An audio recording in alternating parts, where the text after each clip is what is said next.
మన పాతకాలం వంటలు ఇప్పుడు మర్చిపోతున్నాం, కానీ వాటిలో చాలా మంచి హెల్త్ బెనిఫిట్స్ ఉన్నాయి.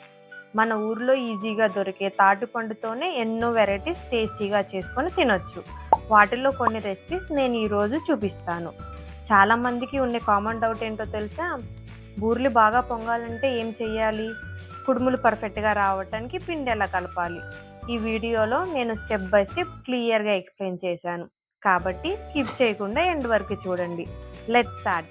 ఒక మంచిగా పండిన తాటి పండును తీసుకొని బలంగా తిప్పుతూ నేలక వేసుకొని కొట్టడం వల్ల లోపల ఉన్న గుజ్జు సాఫ్ట్గా అయి మనం తీసుకోవడానికి ఈజీగా వస్తుంది.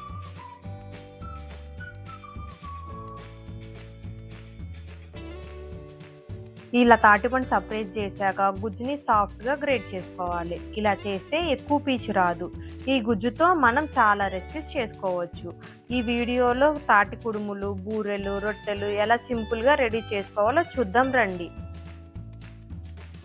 ఇలా పీచు తీసుకున్న గింజల్ని వేస్ట్గా పడేయకుండా మట్టిలో పెడితే 2 నుంచి 3 నెలల్లో తీగలు ఈజీగా వచ్చేస్తాయి. ఇంకొక వీడియోలో చూపిస్తాను. ఇలాంటి సింపుల్ అండ్ హెల్దీ రెసిపీస్ కోసం సబ్స్క్రైబ్ బ్యాలెన్స్డ్ బౌల్. బెల్లంకి ఎగ్జాక్ట్ మెజర్మెంట్స్ ఏమి లేదు. తాటికాయ స్వీట్నెస్ని బేస్ చేసుకొని అడ్జస్ట్ చేసుకోవాలి.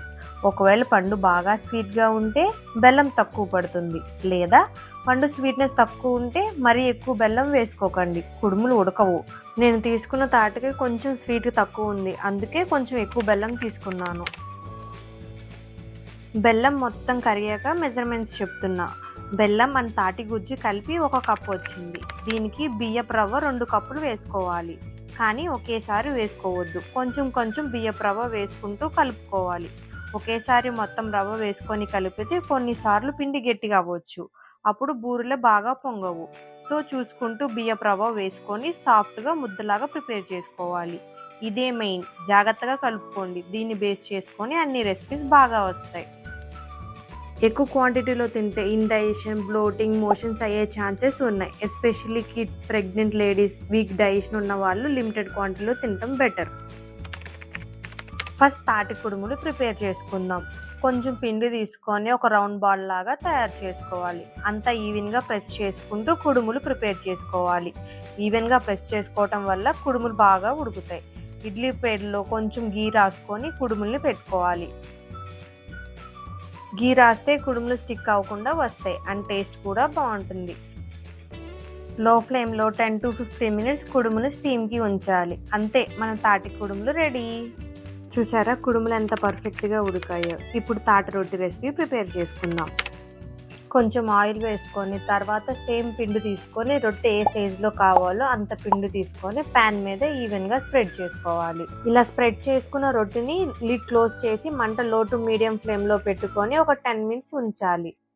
టేస్ట్తో పాటు మంచి హెల్త్ బెనిఫిట్స్ కూడా ఉన్నాయి. బాడీలో హీట్ తగ్గిస్తుంది, డైజెషన్ ఇంప్రూవ్ చేస్తుంది, వెయిట్ కంట్రోల్కి హెల్ప్ చేస్తుంది అండ్ లివర్ని క్లీన్ చేసి ఇమ్యూనిటీ పెంచుతుంది.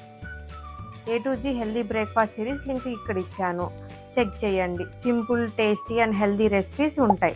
Subscribe balance for more healthy recipes. ఇప్పుడు తాటి బూరెల రెసిపీ ప్రిపేర్ చేసుకుందాం. చిన్న చిన్న టిప్స్ ఫాలో అవుతే ప్రతి బూరె పర్ఫెక్ట్గా పొంగుతుంది. సింపుల్ రెసిపీ, జస్ట్ చేయడం వస్తే అన్ని బూరెలు బాగా పొంగుతాయి. బూరెలు చేసేటప్పుడు మిడిల్లో కొంచెం లావుగా ఉంచుకోవాలి. సైడ్స్ కొంచెం పల్చగా ప్రెస్ చేసుకుంటే అప్పుడు పర్ఫెక్ట్గా బూరెలు పొంగుతాయి. ఆయిల్ మీడియం హీట్లోనే ఉంచాలి. ఆయిల్ హీట్ ఎక్కువ ఉంటే బూరెలు ఎర్రగా వచ్చి లోపల ఉడుకు. అదే వేడిగా లేకపోతే నూనె ఎక్కువ పీల్చేస్తాయి.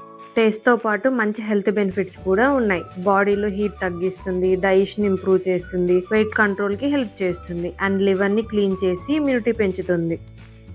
చూసారా బూరెలు ఎంత పర్ఫెక్ట్గా పొంగాయో. సెకండ్ సైడ్ కూడా తిప్పుకొని ఫ్రై చేసుకోవాలి. మీరు ఇంకా తాటిపండుతో ఏ రెసిపీస్ చేస్తారో కామెంట్లో చెప్పండి. ఈ టిప్స్ ఫాలో చేసి మీరు కూడా పర్ఫెక్ట్ కుడుములు, బూరెలు అండ్ రొట్టెలు ప్రిపేర్ చేసుకోవచ్చు. Thanks for watching. Subscribe balance for more healthy recipes.